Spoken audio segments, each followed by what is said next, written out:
First, I want to state that what I present here is to be taken as opinion, not as gospel or truth. I didn't hear God speak to me or anything like that, so keep that in mind. I was watching a YouTube video by Robin D. Bullock about how in Kings 2, chapter 2, Elijah and Elisha crossed the Jordan and how Moses was buried there, resurrected, and taken up to heaven first. Then Elijah was transformed and taken up second. Robin explained that this was a type and shadow event that must happen before the real event, the rapture, could occur. It was a very thought-provoking lesson and raised a lot of interesting questions and realization.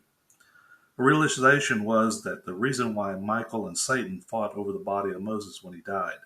Satan wanted to stop this type and shadow event from happening, and thereby preventing or delaying the main event, the rapture, from occurring. If he could capture the body of Moses, it wouldn't be at the location it needed to be when Elijah was caught up.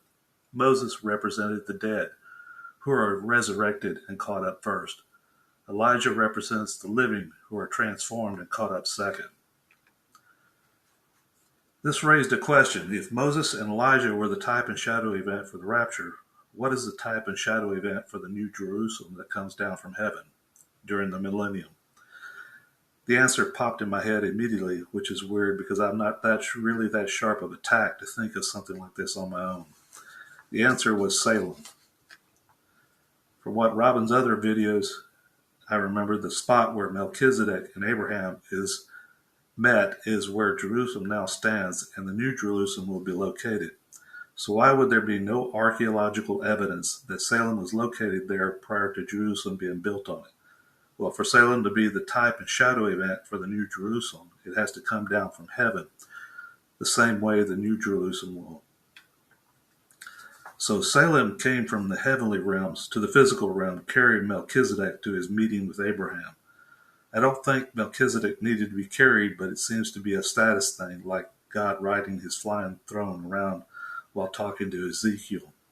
From what Kat Kerr says, flying cities seem to be a thing in heaven, and the cities are alive and have spirits and are intelligent. They pilot themselves. Vehicles here on Earth that are artificially intelligent are a weak imitation. This would mean that Melchizedek is not a human being, but an angelic being, a special one that has flesh and bone who can interact with both the heavenly and the physical realms. Also from Kat Kerr, Melchizedek is God's personal high priest who serves in the tabernacle in heaven. I imagine that Melchizedek is not alone there, but there are lower priests serving there as well and reporting to him, who also have flesh and bone. This sheds some light on Psalms 110:4, which speaks of Christ being the priest forever in the order of Melchizedek. He has flesh and bone like we will have after our resurrection or transfiguration. From Pastor Melissa Scott's lessons on the tabernacle and the ephod, it will explain why God gave very exact instructions on how to make Aaron's ephod in Exodus 28. It was so that it would look exactly like the ephod that Melchizedek wears. So Melchizedek met with Abraham and taught him what God sent him to teach, and Abraham responded the way he had learned by paying Melchizedek tithes and offerings. I guess that he ended up with goods and treasures sitting in a storeroom in Salem and a bunch of sheep running around the flying city.